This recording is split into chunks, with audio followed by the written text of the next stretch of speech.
some time, just give some energy to the speaker. Awesome. Thanks, Kaushal. Thanks, Deepak. Anybody else who wants to quickly drop? Yeah, hi, Shrishant. Thank you. It's okay if you're not in the best of your, clothing attire or you are at work. Hi, Pavan. Thanks for turning on your video. It's okay. We all understand it's a Thursday, very close to the dead end of a work week, and you all just want to wrap up everything. And that's why the timing of this session is 8 to 9. So, okay, let's get started. The recording has started, Pranav?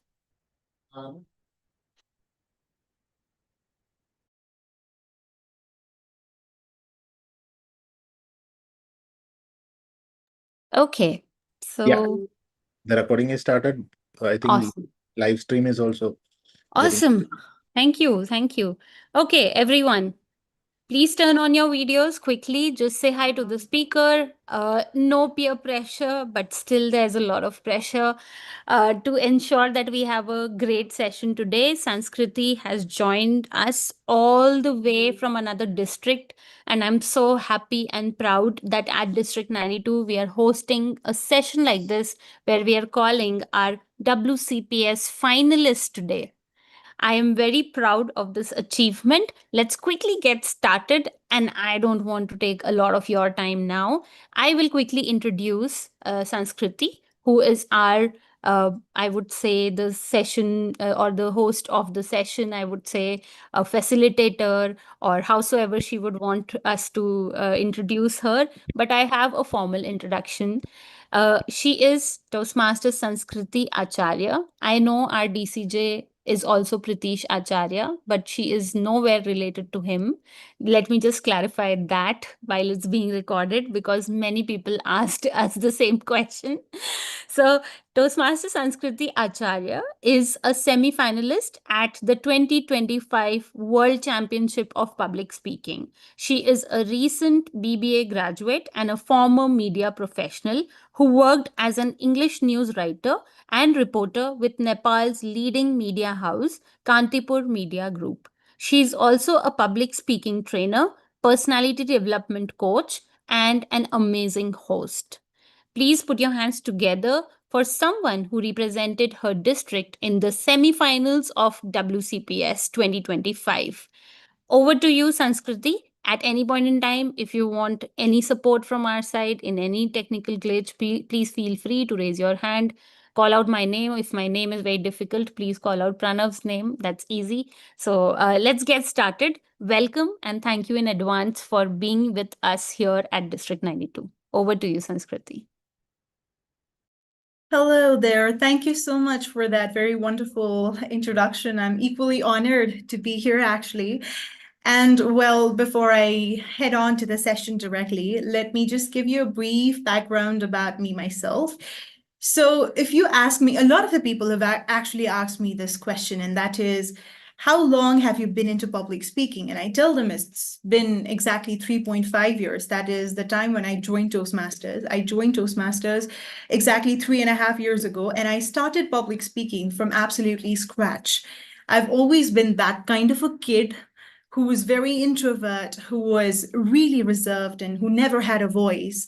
The only thing that I had was me, myself, and my suppressed thoughts with myself, right? I never found a voice and never had a voice. And I would say Toastmasters helped me find that voice. And before I say I found public speaking, I would rather say public speaking found me, because that is something that I wasn't aware of. I mean, I never really knew that I was very passionate about something like public speaking, because it used to scare me to death, all the time. And I took baby steps to be wherever I am today. And I think it's all because of the support and consistency and that relentless passion that I put into public speaking. So today I'm not going to, give a very rocket science showcase to all of you, because I personally believe that public speaking is definitely not something that's, rocket science. It's something very simple that only requires your passion, consistency, and hard work. That in itself would just mold you into whatever you want to become, right? So today I don't have any presentation. So just in case you want to note down things, I would really love if you have a notebook with you or anything, your phones, right? Because I don't really have a legit slide to showcase. All right, so I think with that, we can officially start the session. So today I will be simply talking about the climb, okay? So the journey from the club level to the electrified stage of the world championship in general. So usually there is this misconception. Most of the people think, I wouldn't call it a misconception, but people have generalized it, okay? So most of the people, they think that for you to win a speech, it's very important that you stay with a pen and a laptop, right? So people think that if they can just find the right words on a screen, they can win. But what I personally believe is that the writing is the last thing that you should do when you're crafting your speech. So a speech isn't supposed to be written, it is supposed to be mined. That is what I personally believe. Because if you really want to reach up to the world stage or something higher, you have to throw away the rules of that traditional brainstorming. You have to throw away the rules of that stereotypical mentality. So you need to forget the mind maps, maybe forget the bullet points. The only process that you need to stick to is what I personally stick to is I would love to call it the monologue of the soul. Okay, so I start with points. I do not usually need a full script to begin with my speeches. I just need probably 3 or 4 moments that happened in my life that changed me. And these I would like to call my anchor. Okay, so once I have all of those points, I go into a room alone and I stand up because obviously you cannot find a stage voice while sitting in a chair. And I start talking, and I do not look at a clock. I do not use a timer because, in fact, for the first hour, I don't even care about time at all. I speak alone, I speak to the walls. I tell the story of all those points over and over again. And I would call this the exhaustion phase because you are really exhausted throughout this phase. Okay. So in the very first 10 minutes, you are supposed to say the most obvious things, the most generic things. You will say the cliches. You will say the most toast mastery things that you think people would want to hear. And you keep talking. Okay. Keep talking. By the end of probably 20 or 30-minute mark, something else happens. What really happens is you get tired, you get exhausted, and your inner critic, it's actually starts telling, it actually stops telling you to be perfect. Okay, so it gets exhausted, it goes to sleep, and your subconscious gets into the work. And that is when the real truth comes out. Okay, so when you are very tired, you stop using big words and then you start using honest words, if you get my point, right? So you will stumble upon a phrase, maybe a metaphor, or maybe a joke, maybe something very funny that you never could have planned at a desk. Because when you are writing your speech down at a desk, you're putting your conscious mind into work.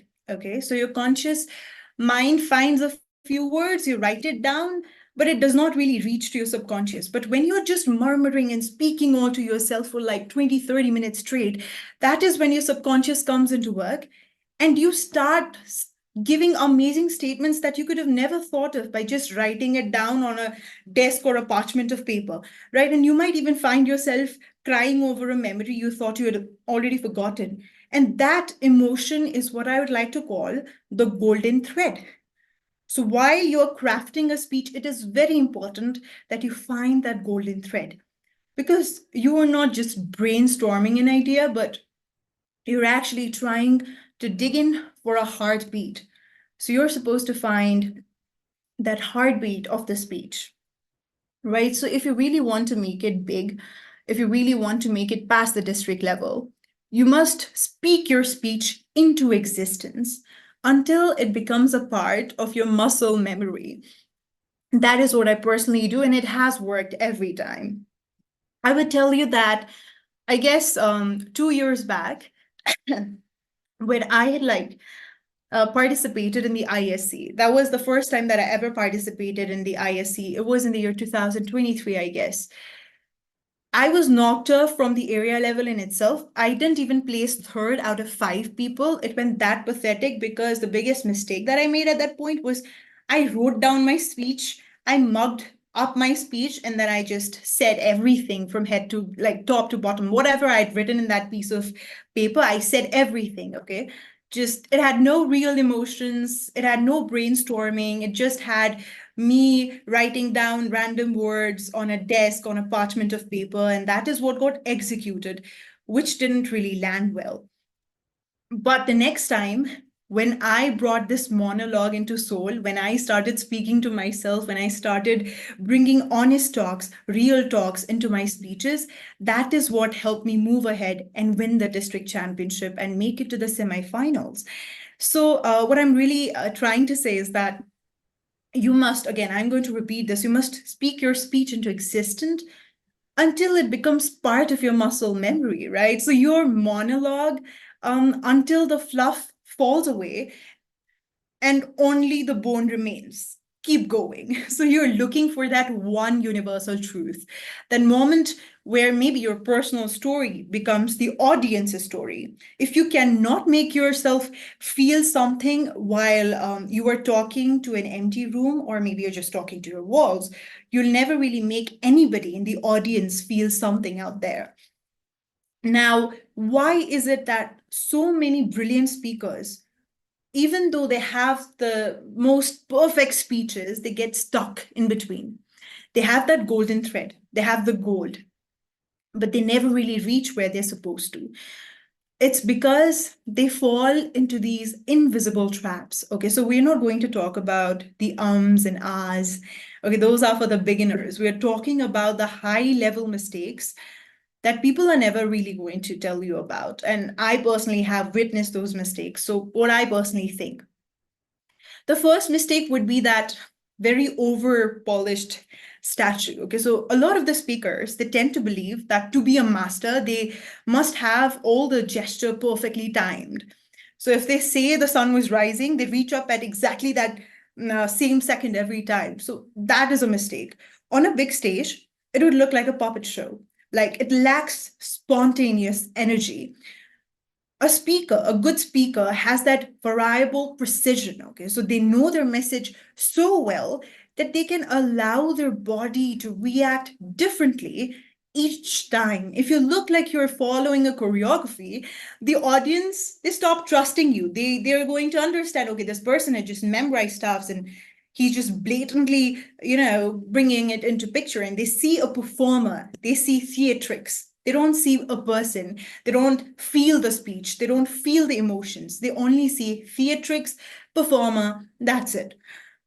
And the second, what I would call even a more dangerous mistake, would be you have the emotional monologue that I talked about, but without a bridge. Okay. So I see this all the time at the district level. I mean, I've just been to the district twice, but yeah, a speaker shares a very painful story. And there are some speakers, they cry, okay, they shout, they bleed on the stage, but they forget the audience. There, when you are bleeding on the stage, you're having a private moment in public. The mistake is staying in the eye, okay, staying in the eye. A champion knows that their pain is only a tool to actually help the audience heal their pain. So you should have that way, to build a bridge. You must build a bridge indeed. For all the minutes that you spend in your darkness, you must at least spend 2 minutes leading the audience toward their light. If you leave the audience in the eye, you aren't a speaker, you're just there to vent. Okay, you are just an individual who's randomly venting out all the turbulences and trauma in their lives. So there always needs to be a call to action for at least 2 minutes where you lead the I to we and lead the people from darkness to light. And the third mistake would be the vocal monotony. So we often think that vocal variety is only about being very loud and sometimes very soft, right? But it's about vocal texture. A huge mistake is using the same inspirational tone for the entire 7 minutes. I mean, it's important, of course, right? But if everything is going to be inspiring, nothing is. You sometimes need rough textures, right? For example, the grit in your voice when you talk about failure, and smooth textures when you talk about hope.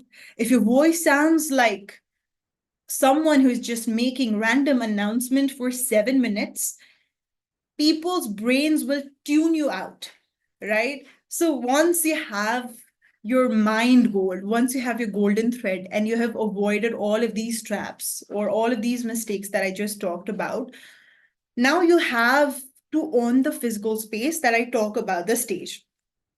So the international stage is definitely a lot more different than the club stage, right? You should actually master the gravity of the frame. So on a big stage, you are not just supposed to walk, but you're supposed to claim. A good speaker is someone who knows how to take ownership of the stage. So you walk inside like you claim the space, like you own the space. So most speakers, they drift apart. They drift away. They walk slowly while they talk, which makes them look untrustworthy, right? Instead, maybe use the snap and still technique. When you move to a new part of the stage, move with purpose, then stop. Maybe lock your feet, then deliver your line, right? And this kind of a stillness, when you're still, it ends up creating that psychological vacuum that successfully pulls the audience toward you. And there's this thing called what was it? Okay, the three depth strategy. Okay, so what happens is the distance story. Use the back of the stage, usually use the back of the stage to paint the history, that the things that happened long ago. Maybe the present action for that, for you to demonstrate what happened in the present, use the center of the stage for the dialogue and create conflict. And for the most important part, that is, you must be brave enough to walk to the every edge of the platform, okay, until you end up covering over the line. You lean in, you lower your voice, you look at the people in front row, okay, you look at the people in the back. And this is what helps you win championship, because it makes a room of even 2000 people feel as if they're all being noticed, they're all being witnessed, they're all being watched, okay, and they feel heard, they feel more connected to you. I think that is it. The major things, the primary things that you really need to take care of whenever you're out there. So, see, it's not something as big and complicated and complex as rocket science. All you need is you yourself. Okay, throw away the pen and paper. You don't need a laptop. All you need is you yourself, a personal talk. Talk to yourself for probably 20 to 30 minutes. Connect to the subconscious, find the golden thread, and then learn about how do you make sure that you pass on to every edge, every corner of the stage. How do you look into every single person out there, right? How do you connect yourself to the audience? That is it. That is where the secret lies. So I just want you to understand that the higher level is not reserved for the gifted. The concept of gifted in itself is very wrong. Nobody is ever gifted. It all comes with hard work and passion. So it is reserved for the brave, right? So it takes bravery to monologue for an hour until you find a truth that hurts. It takes bravery to throw away a perfect script because it feels fake. And it takes bravery to stand on any stage and be completely unapologetically yourself. So don't go back to your clubs and try to be better. Maybe just go back and try to be truer to yourself, right? So be truer to yourself, because you're not just supposed to practice your speech. Don't just practice your speech, live it. Speak it to the trees, speak it to the walls, speak it to the wind, speak it until you don't have to remember the words, because the words are supposed to be written in your heart, not a parchment of paper. So the climb to any stage, it's very steep, and most will stop at the very first stage in itself. But you have the map, right? You know how to mine the gold, find that golden thread. You know how to avoid the perfect traps, and you know how to own the arena. So just maybe learn to take ownership on that space and the stage will definitely be yours, and you'll become a much better version of yourself, either be it on a stage level, club level, wherever it is, but just be yourself, be true to yourself, and stop finding scripts, stop finding honesty. And that is how and where it will lead you to your dream destination. I mean, that is all I have to say, actually. Thank you so much, everybody. If there are any questions, I guess the room for questions are open now.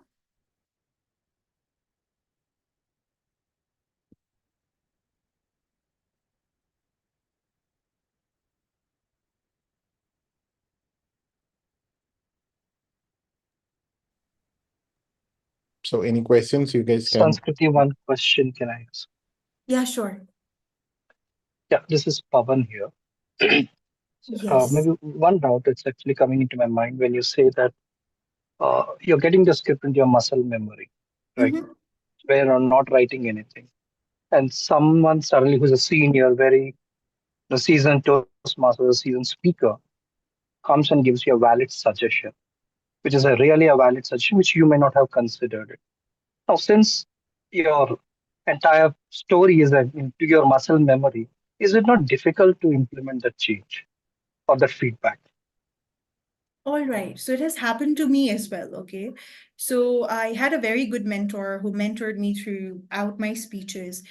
And when I went to the district level, he sent me probably like a 3 to 4 long pages of feedback and suggestions. And he was a very seasoned Toastmaster. Now, the difference was his presentation style and my presentation style, it's completely different. Okay. So definitely, I do respect his suggestions. I do respect his feedback, and I'm definitely going to implement that. But if it does not fit to my presentation style, to my style of delivery and presentation, if it does not fit into the speech that I want to deliver, if it does not fit into the script that I want to deliver, then I would definitely filter it out. If the suggestion fits, I'm definitely going to incorporate it. But if it does not, I'm not going to incorporate it. So he had like a 2, 3 pages of feedback. I just incorporated maybe one or two, a few suggestions, but it wasn't that hard, because you know your presentation style, you know your style of delivery. Just to incorporate a few suggestions is not going to be much of a big deal because you can tailor it likewise. So it was not much of a big deal for me, at least. So I think it won't be that hard.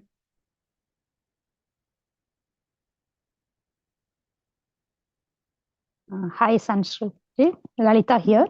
Hello. I'd like to get your viewpoint on how to be humorous. Any specific things that you do or you experienced, you learned. Eager to hear those. Amazing. Okay, thank you so much. Well, you know what? I am that kind of a person who does not really know how to incorporate humor in her speeches. I'm a very serious speaker with a very serious tonality, and I think you might have understood that throughout the series. When I spoke throughout the session, I spoke on a very serious tone, right? So that is how I speak. My speeches are usually very serious. But I think humor is a very essential part of the speech as well.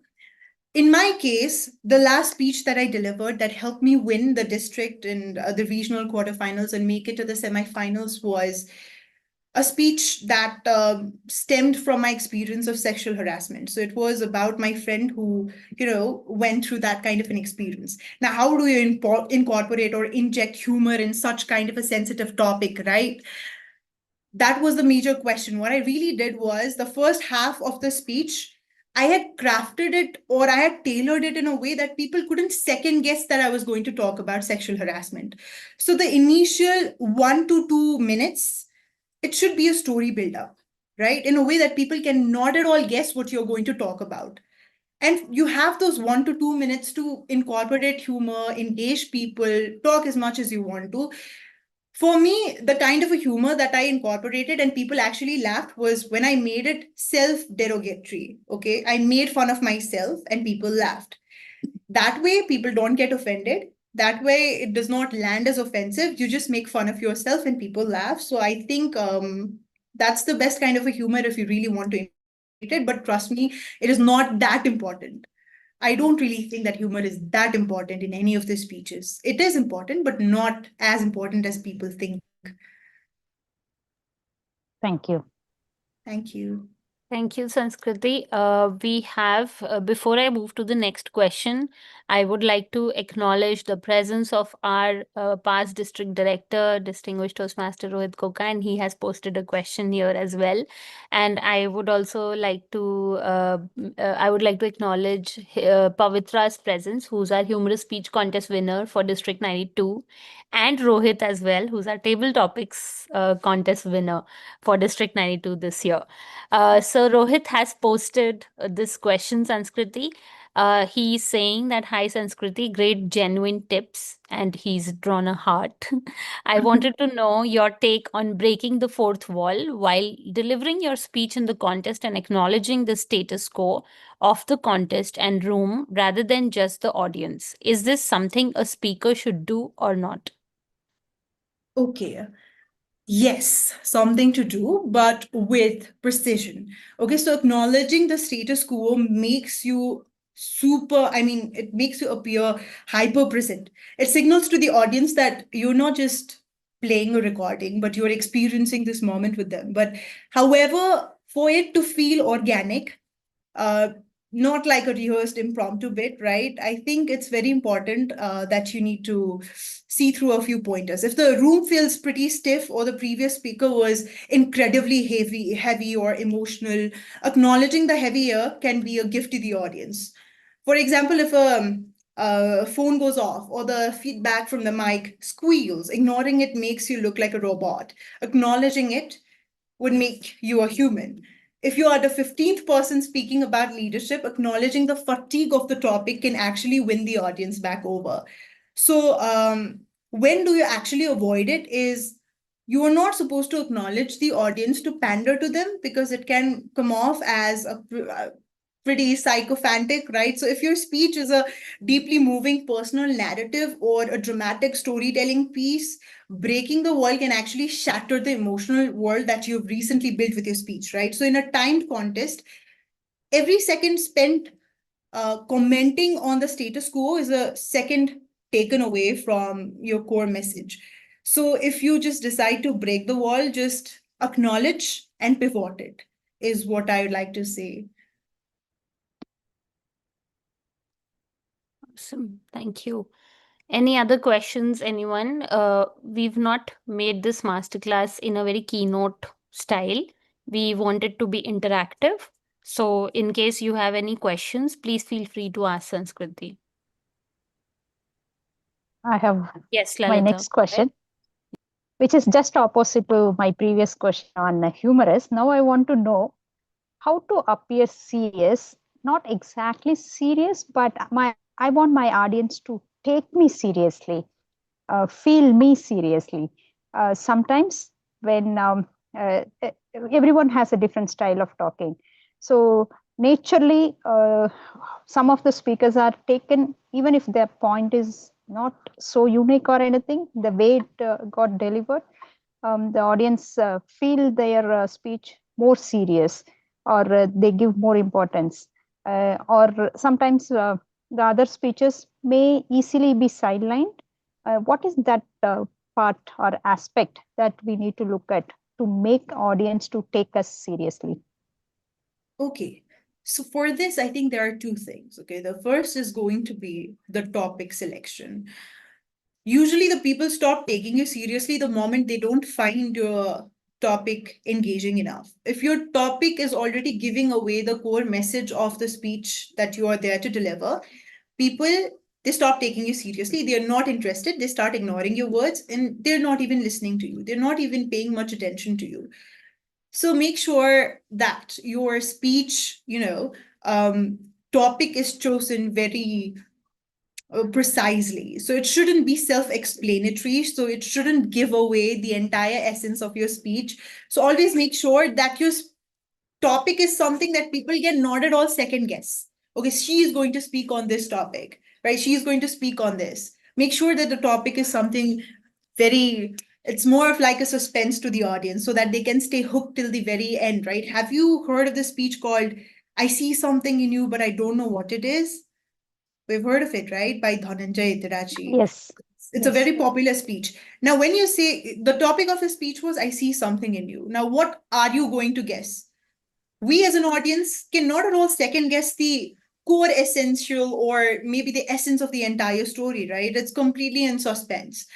He was able to build that suspense and he was able to hook the audience till the end of the speech. And the audience took him seriously because they couldn't second guess the essence of the story. That is one part. And the second part is going to be the introduction.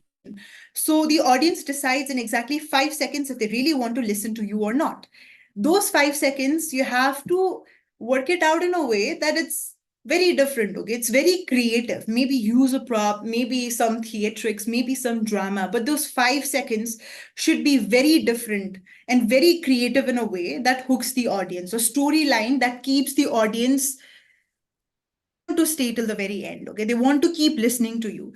So yeah, it comes from two things. One is going to be the topic, and the second is going to be the very first 5 seconds of your speech. That is what I personally think and what I personally believe as an audience as well.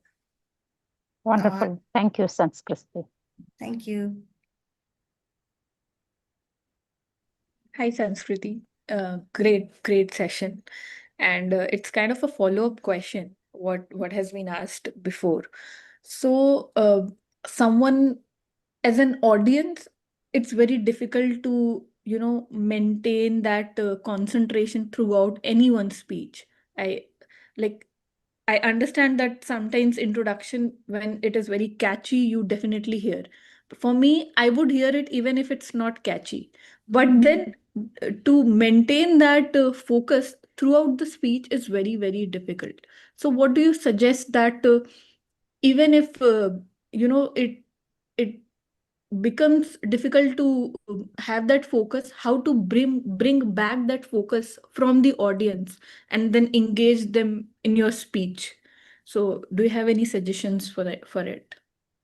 Through my personal experience, okay, what I personally believe that, as I said, I am someone who's a very serious kind of a speaker who never has any humor in her speeches. I used to be that kind of a person, and I have gotten this feedback from a lot of the people that Sanskriti, when you start your speech and when you're at the middle of your speech, there are chances that people they are drifting away from your speeches because the vocal variety that I'm talking about, it's pretty mundane, it's pretty monotonous. You're going on to the same flow, you are just going very inspirational, you are just trying to land as a very you're just trying to land your speech as something very inspirational, and that kinds of drifts the people's attention away, and people don't want to you as much. That is what I got. And I think that is very important. Okay, first is going to be your vocal variety. It's very important that you have enough vocal variety incorporated in your speeches, because that is what keeps the audience engaged for sure. And the second thing that I personally realized was through this winning speech was humor. Okay, so when you have humor in your speeches in between, it actually engages people and it actually keeps them hooked throughout. Okay, so that is what I thought. And third is going to be, please, not at all something that I aforementioned as well, please never keep your speeches on a very inspirational tone. Please don't keep going on a very inspirational tone. No matter what the seriousness of the topic is or the speech or your content is, make sure that you have enough vocal variety, because if you do not have vocal variety, that is where you start losing the audience. Usually that's the case, right? So maybe the things are vocal variety, humor, maybe sometimes in between ask a few questions, and make sure that your tone is never very mundane or monotonous, and it does not just land as an inspirational speech, but it lands as a pretty engaging, creatively explained kind of a speech that ends up impacting people on a very good note. Thank you. Thank you, Sanskriti. We have two questions in the chat. The first one is from Murga Prasad. He asks, what did you feel when you reached the semi-finals of WCPS last year?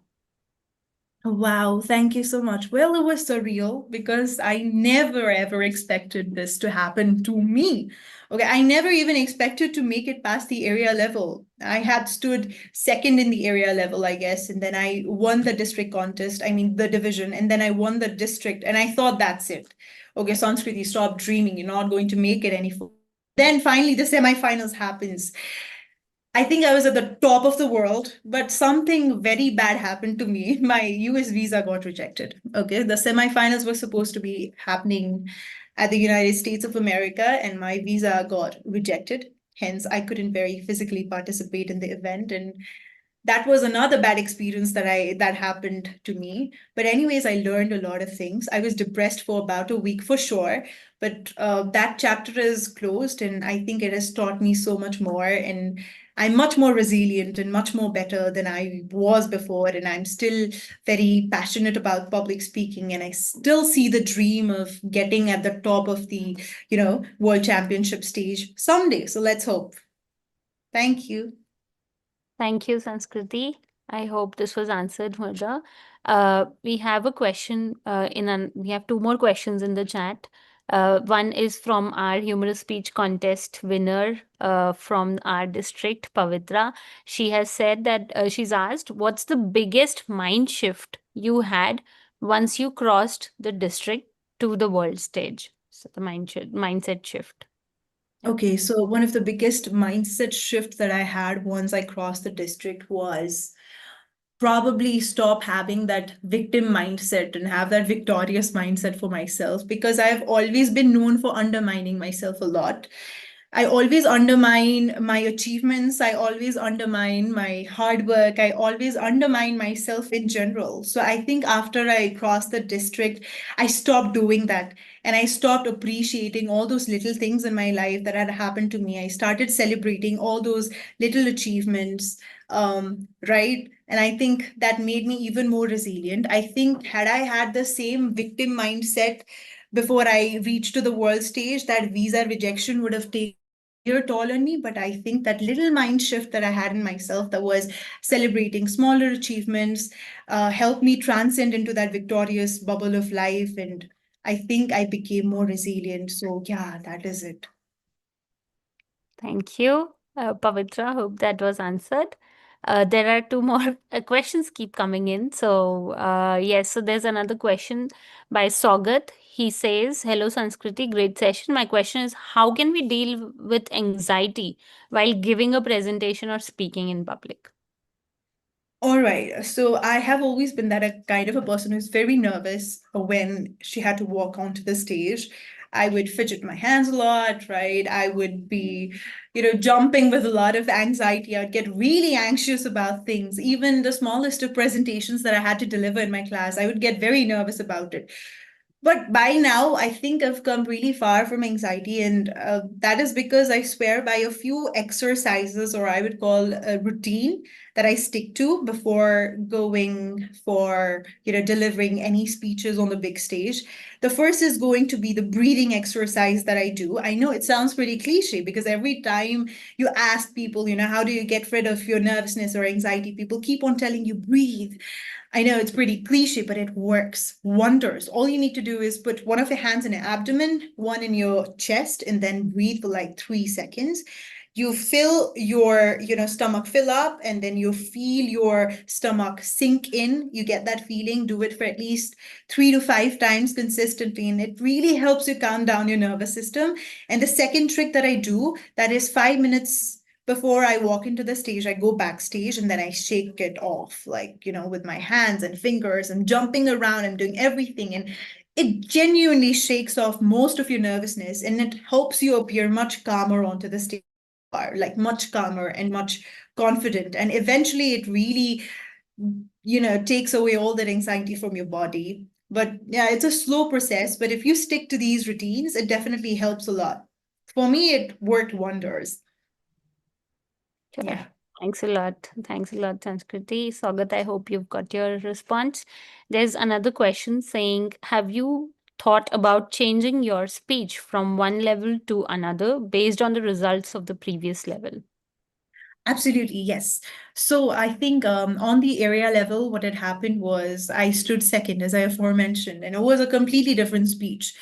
I got back home and then I started reflecting, okay, if you really want to, clinch higher, you need to make sure they need to change the entire speech upside down. Because as I aforementioned, as somebody had asked, my entire speech was very mundane. It was like on an inspirational tone, on an inspirational note. So I really wanted to experiment with something that I'd never done, and that was humor. Okay. And that is when I decided to switch my speech and I completely changed my speech. And I made it pretty humorous. I made it pretty engaging.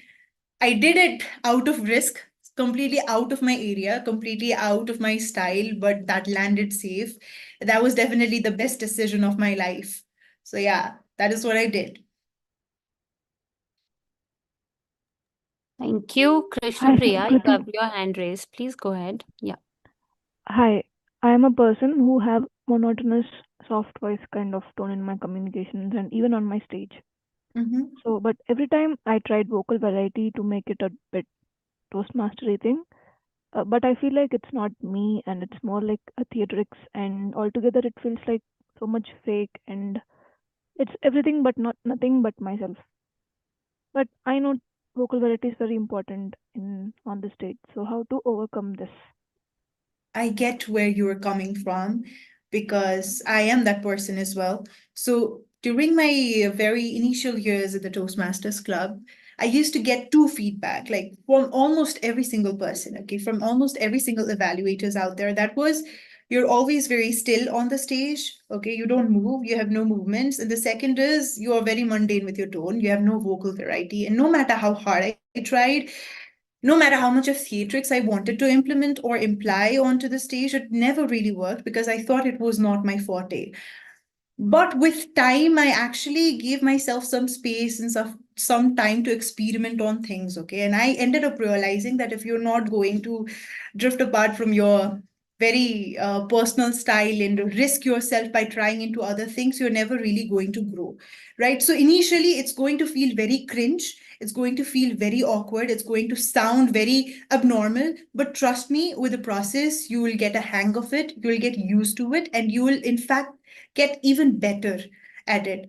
But the thing is, you need to keep going, okay? And just because you think that it's going to land as something awkward or cringe, you shouldn't stop trying. Keep trying because it is a core essential for any of the speeches. And no matter how awkward or cringe it lands today, it will definitely land much better in the coming days. So keep going.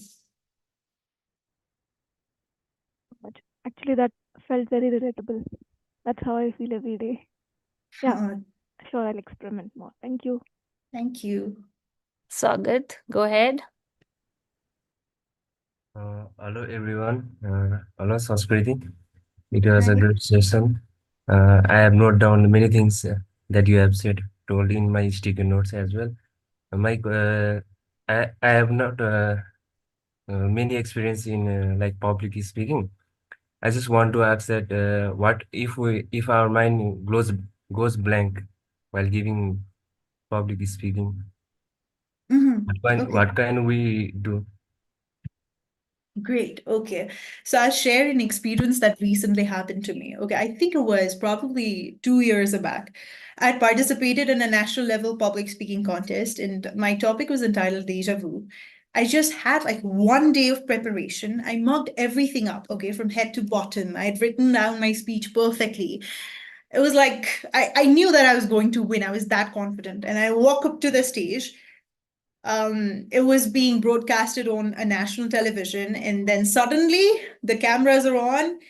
5 seconds into the speech, I blank out.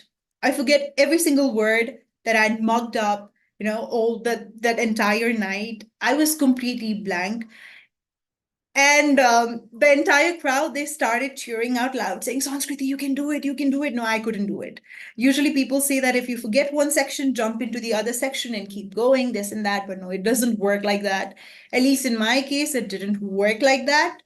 Right. So what I genuinely did was I gave up and I walked off to that. I just walked off that stage. And one thing that I realized after I walked off was the reason why I blanked out on stage was first mistake. I mugged things up, like from head to toe. I mugged everything up. Okay. So the biggest mistake that usually a lot of the speakers, public speakers, or even normal individuals who are out there delivering presentations do, and the reason why they blank out is because they have mugged things up. So if you have this habit of mugging things up, stop it. And the second is going to be sometimes, yes, you might have just jotted down a few important outline of the speech or your presentation or the delivery. You might just have a few pointers out there. And sometimes there's still chances that you blank out. Now, what I personally do at such kind of scenarios, worst case scenario, is that I ask question, okay? So it's more of like, okay, this happened. So are you guys familiar of it? And then I change my train of thought and I jump into a completely entire section and I get into that. That happens, but this only works if you haven't mugged the entire script up, okay? This happens when you have a proper outline, you have a proper train of thought, you have a proper chain of thought. And if you blank out in between, if you forget where you're going or heading towards and suddenly you blank out in between, it works in such cases. But if you have mugged everything up, like from head to bottom, it doesn't really work. So how do I really side away from it is I ask questions in between and then I jump into a completely different section and I change the entire route, my train of thoughts. And yeah, that is how it works. Thank you so much for sharing your experience. Thank you.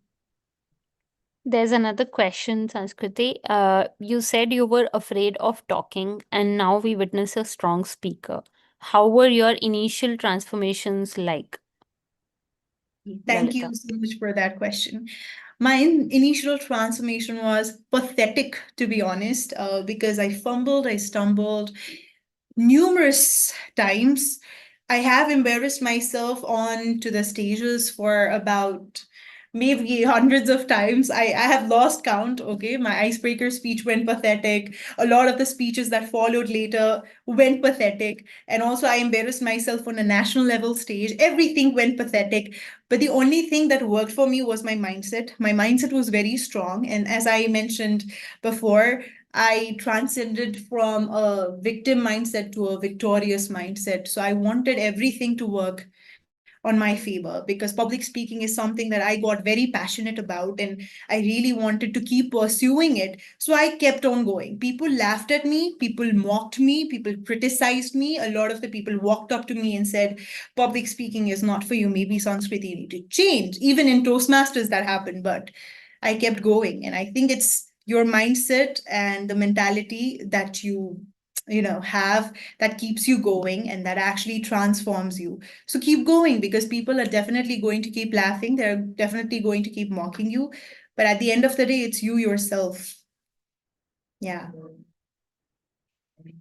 Thank you, Sanskriti. Any other questions? We are just 4 minutes over time. 8 to 9 was our timing, but we started at 8:15. So we'll give it 2, 3 more questions if there are any by anyone. Or on YouTube Live, we are on YouTube Live. If you have any questions, please drop them in the chat. Pranav, if you can I see have if one there are more. any questions there. Yeah, go ahead, please. So I have a speech prepared for the contest, but it's not like contest worthy speech. How to make a normal speech a contest worthy speech? I know it depends on how we present it and everything else, but I'm talking about the content of the speech. Okay, the content of the speech. Should be contest worthy. Okay, How so to the make that? content of the speech needs to be contest worthy. That is your question, right? How do you make the content of your speech contest worthy? Yeah. Okay. So I do not really know what exactly a contest worthy speech is supposed to look like, but trust me, okay, it's supposed to be very honest. It's supposed to be very about you yourself, not a scripted speech. Usually when I used to write my speeches, I used to think all of my speeches are not contest worthy. Okay, the last speech that I ended up changing at the very last minute, I was still conflicting if I need to deliver this speech or should I stick to my past speech and previous speech and just you just shoot it there with confidence because the second speech that I had prepared, I personally thought was absolutely trash and not contest worthy. After hearing all of my contenders and speakers, I was heavily intimidated and I had this conflict. Okay, I was conflicting between it. And then one of my friends said, okay, don't worry, Sanskriti, whatever speech you've prepared, just go for it. And I went for it and it landed up well. So I think usually the content, it just matters like 40%. 60% is in your delivery. And how do you improve your delivery is just record and review, right? So keep on recording yourself. What I personally do is I keep on recording myself onto the camera. So whenever I'm speaking to the camera, I am equally as nervous I am when I'm speaking to the audience. So it's like it feels the same. The feeling is the same. So I record myself speak and then I, watch myself speak and then I note down the pros and cons and then I reflect on it and again I, record, again I review. So I think that is how you make it better. That is how you refine it into a contest-worthy speech. That is what I personally think. I don't really think that you need to change the entire content. The only thing you really need to do is sit back and reflect on your speech by yourself, because at the end of the day, despite all the mentors and evaluators that you have, you are your best evaluator. You know your style. So that is all I have to say. Sure. Thank you. Cool. Thank you. Okay, we have a lot of questions from Lalita. Lalita, I think you need a separate masterclass with Sanskriti on your Q&A. But yeah, okay, there's a question. How did you arrive at or discover the process of speaking and developing the speech instead of writing? Okay, so this is a very funny story. Ever since I was a kid, I had this habit of, talking alone. Okay, I keep talking all the time because when I was a kid, I used to be heavily bullied for a lot of different reasons. So I never really had that many of friends, and the only friend I had was myself. So what I really did was I talked to myself. Okay, I was my only friend, and that is how this habit was discovered. But in my speeches, I was unaware that this can actually lead you to places. Okay, I just tried it, I just gave it a shot because I was very done with writing my speeches, mugging it up and delivering the same content again and again, and I just wanted to experiment with my brain, the entire brainstorming process. So I just picked a random topic and then I started talking on it, and 20-30 minutes into the speech I started talking brilliantly. Okay, I came up with such amazing points that I could have never come up with if I had just jotted it down or wrote it down. So I think it just came to me very naturally when I was experimenting on myself and my style of speeches, and I stick to it. Now I'm going to stick to it because after that, all of my speeches are done like that. They are crafted that way. Thank you. Awesome. I think people are really loving the Q&A session. And we have a question again from Bismaya, who's the first runner-up for humorous speech contest this year for our district. Uh, Going beyond district, I feel it should be a universal message to deliver, not regional. Question is, what are the examples of universal message that may work beyond the district? Okay. So what are the examples of universal message in a sense that, okay, stories that has happened to you that could have happened to almost every single person out there that relates to the people. So universal message in a sense that relates to the people. Okay, there is this study from Harvard that had recently come out which says that for you to craft a very perfect speech, there is this framework that you need to stick to, and I stick to that framework as well.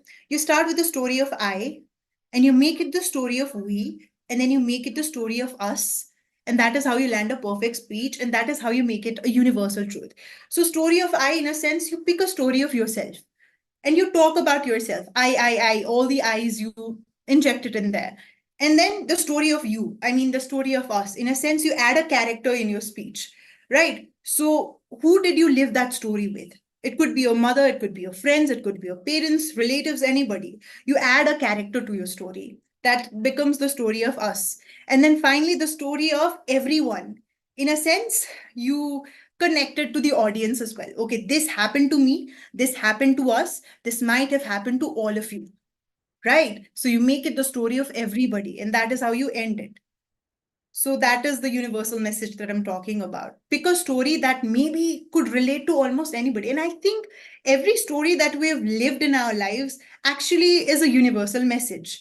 Stories of bullying universal message. Someone has lived it, right? People have lived it. Story of you feeling unworthy, universal message. That's a universal truth. People could have lived it. Story of failure, again, a universal message, universal truth. People could have lived it. So yeah, like that, likewise. Okay, Bismaya, thank you so much, Sanskriti. Yes, Bismaya, I hope your question has been answered.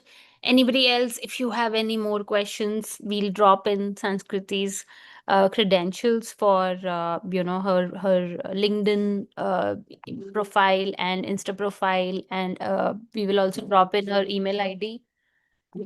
I think my dog also has a question for you, Sanskriti. So yeah, but we'll take it offline.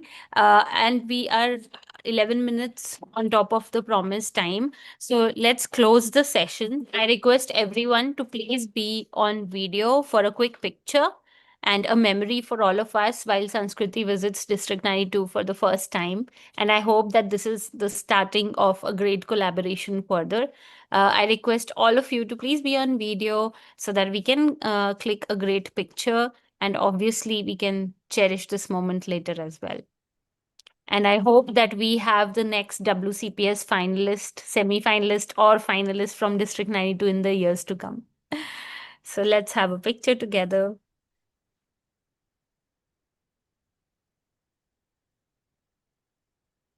Okay, Pranav, you're clicking, or I should click?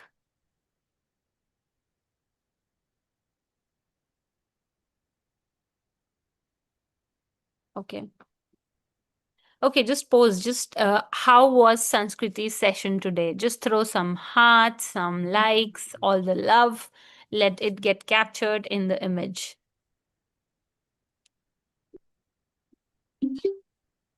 Awesome.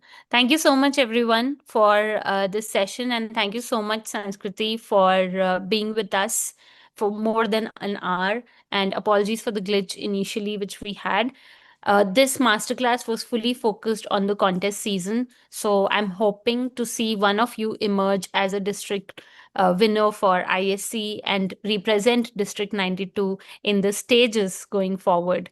I wish each one of you all the very best for the contest season, if it has happened or it is going to happen in both the cases. Okay, Pawan is like, I know you stood third, but it's okay. There's always a next chance. So, yeah, thank you so much. I hope this masterclass series is helping you. This is an initiative from the Program Quality Director's Office. The next masterclass is going to focus on the meeting roles and how it helps you in your professional roles as well, and also how to conduct creative meetings. This is going to be a lot about a Toastmasters setup, how to host different kinds of town halls, how your TMOD role can actually help you host that kind of a session at work. So a lot of those tips and tricks will be shared in the next masterclass. See you next month. In the next masterclass via the same link and on YouTube Live in the same channel. Thank you so much, Sanskriti. We'll surely share a feedback from our members with you. Thank you for sharing that time, and I hope you had a wonderful time and session at District 92. Thank you, Thank you everyone. so much. Thank you so much. Everyone. Thank you.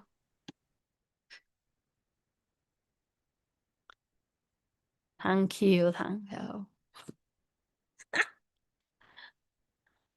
Okay. So Pranav, let's work on the next masterclass. I'll give you a topic. I think we should do it sooner than later because of the contest and everything. People are going to be busy.